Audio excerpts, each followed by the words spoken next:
তো গুরু হচ্ছে সেই পরম ব্রহ্ম, সেই পরমাত্মা। আমি তো তারই অংশ। তিনি আমাকে কৃপা করে তিনি আমাকে তার মন্ত্র আমার কর্ণ করে দিয়েছেন।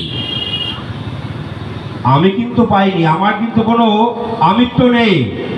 তিনি কৃপা করেছেন বলে আমি পেয়েছি।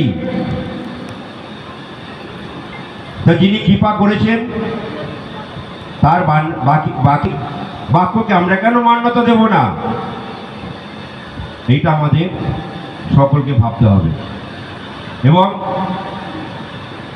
আমরা তখনই গুরুদেবের কৃপা লাভ করতে পারব যখন গুরুকে আমরা সত্যিকারে চিনতে পারব। তিনি বলছেন, তোমরা তোমাদের মনের কথা আমাকে বন্ধুর মতো জানাও। তাকে বন্ধুর মতো আমাদের ভাবতে হবে, তাইলে তিনি আমাদের মনের কথা তিনি শুনবেন। আমি জানি না আমরা তার কাছে কি চাইব। তার কাছে